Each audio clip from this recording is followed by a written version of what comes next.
Olá pessoal, meu nome é Edson Vieira, professor de Economia da FACE, da Universidade Federal de Goiás, e hoje estamos aqui para mais um vídeo do canal. Hoje a gente vai falar especificamente sobre os impactos da elevação da taxa Selic pelo Banco Central, que aumentou de 14,25% para 14,75% ao ano. Essa, pessoal, é a maior taxa que nós temos desde 2006. Então é um patamar alto e é isso que a gente vai analisar hoje. Pessoal, quando o Banco Central eleva a taxa básica de juros, como ele levou hoje, dia 7/5 de 2025, o objetivo é reduzir o consumo das famílias, né? E reduzir a chamada demanda agregada da economia, que é a demanda total de bens e serviços, né? Então, qual que é a ideia? A ideia é reduzir essa demanda para que as empresas tenham menos pressões sobre os produtos que ofertam, né? E com isso, ou não aumentem novamente os seus preços, ou aumentem mais lentamente, ou mesmo até reduzam esses preços se a queda da demanda agregada for muito alta, né?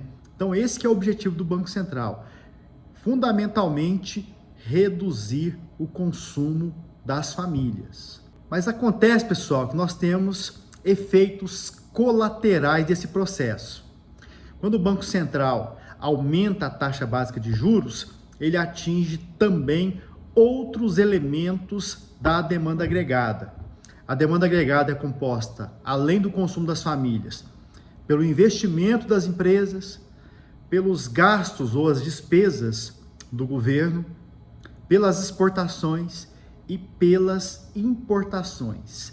Pessoal, todos esses elementos da demanda agregada são afetados por alterações na taxa básica de juros. Então, a taxa básica de juros é chamada de taxa básica de juros não à toa.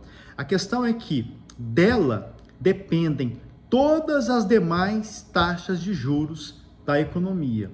Então, quando a taxa básica de juros aumenta, isso acaba afetando o consumo, né? Porque quando uma pessoa vai comprar um calçado, vai comprar uma televisão, vai comprar um carro, ou até mesmo uma casa, né? Vai pagar mais por isso, né? O crédito vai ser mais caro. Isso acaba desestimulando o consumo. Outra questão, pessoal, é que quando a taxa de juros está alta, muitas pessoas vão acabar preferindo aplicar o dinheiro ganhando juros do que consumir o dinheiro que tem, né? Então, muitas pessoas vão preferir formar poupança ao invés de consumir. Então, isso, de fato, impacta o consumo das famílias. Mas, no caso do investimento, alguns empresários também vão preferir aplicar no mercado financeiro ao invés de investir produtivamente, porque o juro alto também pode ser aproveitado por eles. E tem uma outra questão, né, pessoal? Uma boa parte dos investimentos na compra de máquinas, na compra de equipamentos, na construção de novas instalações, o próprio investimento, boa parte desses investimentos é financiada e esse financiamento também vai ficar mais caro. Então, o juro elevado também afeta os investimentos porque desestimula esses investimentos. Isso é péssimo, porque são justamente esses investimentos que vão permitir que a gente tenha crescimento econômico no futuro sem pressões inflacionárias, porque você tem com eles aumento da capacidade produtiva, que é a capacidade das empresas justamente atenderem o aumento da demanda agregada, que nesse momento o Banco Central trabalha para reduzir e com isso reduzir a inflação. Agora, pessoal, no caso das despesas públicas, o impacto do aumento da taxa Selic é bastante perverso, porque a gente tem um orçamento que é limitado, o governo então tem que fazer escolhas, se vai gastar mais desse orçamento com educação, se vai gastar mais com saúde, se vai gastar mais na construção de estradas, enfim. E uma parte desse orçamento vai justamente para pagar juros. E quando a taxa Selic aumenta, o governo evidentemente vai gastar mais com o pagamento de juros, pessoal. Só para a gente ter uma ideia, no ano passado foram gastos cerca de R$ 1 trilhão com o pagamento de juros sobre a dívida interna, que nesse momento está em torno de R$ 9 trilhões, considerando o governo federal, os estados, os municípios e também a Previdência Social. E como eu disse, pessoal, as exportações e as importações também são afetadas por alterações na taxa básica de juros Selic. Então, quando a taxa Selic aumenta, como aumentou agora, a diferença entre a taxa de juro doméstica e as taxas de juros de outros países aumenta, atraindo capitais especulativos para a economia interna. Com isso, pessoal, a gente tem uma entrada maior de dólares aqui dentro do Brasil. Se tudo permanecer como está, o Banco Central não interferir, a tendência é de que a gente tenha uma valorização da moeda doméstica e, com isso, um desestímulo às exportações e um estímulo às importações, ou seja, o consumo da produção doméstica fica desestimulado e o consumo da produção de outros países fica estimulado. Isso contribui também para que a gente tenha um crescimento econômico menor. Então, um crescimento econômico reduzido pela redução do consumo, pela redução dos investimentos. A capacidade do governo também investir fica comprometida, investir construindo estradas, construindo escolas, enfim, fica comprometida porque vai gastar mais pagando juro para rolar a dívida doméstica, e você acaba tendo um efeito externo líquido negativo com um incentivo ao consumo de bens importados e um desincentivo ao consumo de bens nacionais, até mesmo pelos nacionais, mas não só por eles, também pelos estrangeiros que importam essas mercadorias. Então, as alterações na taxa Selic causam impactos até perversos na economia, como eu mencionei para vocês, né? Mas é importante a gente entender uma coisa, pessoal. Controlar a inflação é fundamental, porque a inflação causa desigualdade de renda, causa crescimento econômico mais baixo, causa também problemas nas contas externas do país. Então, a inflação ela acaba não sendo boa para ninguém. E é importante também a gente compreender o seguinte: o Banco Central é o operador da política monetária, mas quem define as diretrizes dessa política é o Conselho Monetário Nacional. Então, foi o Conselho Monetário Nacional que definiu, por exemplo, que para esse ano a meta de inflação, ou seja, a inflação que o Banco Central vai perseguir, é de 3% ao ano, podendo chegar num teto de 4,5%. Agora tem uma questão que é a seguinte, pessoal: será que essa definição da meta de inflação em 3% é algo comumente factível no caso do Brasil? Eu acho que não.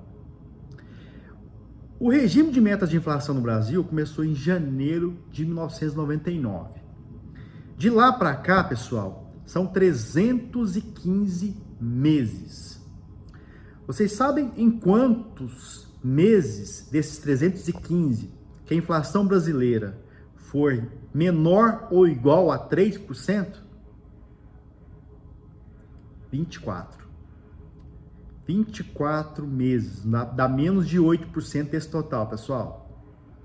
Então, ter uma inflação de 3% ao ano no Brasil não é fácil. Pessoal, e se a gente considerar o teto da meta, que é de 4,5%, desses 315 meses, nós só tivemos uma inflação menor ou igual a 4,5% no Brasil em 84 deles. Então, isso vai dar 26% de todos os meses que nós tivemos do início do regime de metas de inflação aqui no Brasil, janeiro de 1999, até agora, maio de 2025. Então, não é fácil nem atingir os 3%, que são o centro da meta de inflação do Brasil, nem o teto dessa meta, que é de 4,5%. Então, pessoal, a gente tem alguns fatores de oferta que têm impactado a inflação no período recente, e aí eu destaco a questão da pandemia da Covid-19, destaco a guerra entre Rússia e Ucrânia, questões climáticas, tudo isso representa choques de oferta que elevaram os preços na economia brasileira no período recente. A gente tem também questões de demanda, né? Então, as transferências do governo por meio dos seus programas sociais têm aumentado a renda disponível das famílias, né? E com isso, a capacidade dessas famílias de consumir bens e serviços.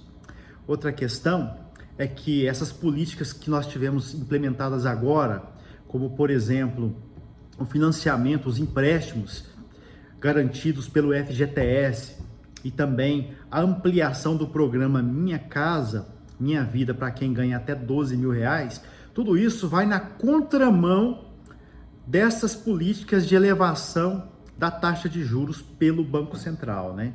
Então isso acaba estimulando o consumo, que é justamente aquilo que o Banco Central deseja esfriar agora para controlar a inflação.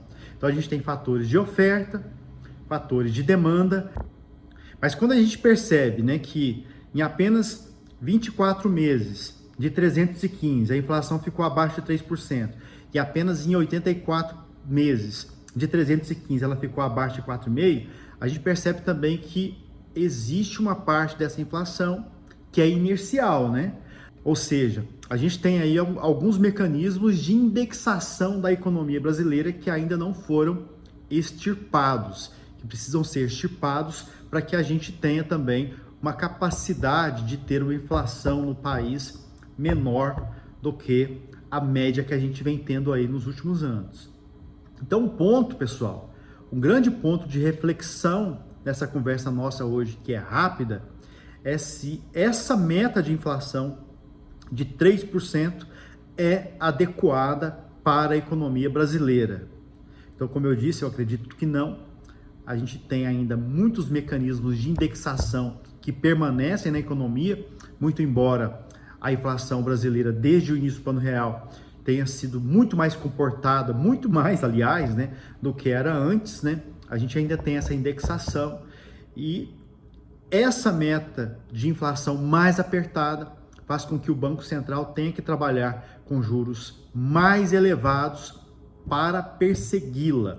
E quando a gente tem também movimentos da política fiscal do governo, né, como as transferências de renda, que vão na contramão do que vem trabalhando o Banco Central em termos de política monetária, isso também pressiona a taxa para cima, né? Então, tudo isso nos ajuda a entender por que nós temos, nesse momento, a taxa básica de juros Selic em 14,75%, que é o maior patamar desde 2006 aqui no Brasil. Então, até a próxima, vamos conversando e vamos entendendo todos esses aspectos aí que permeiam a economia brasileira e também a economia goiana. Um grande abraço para vocês.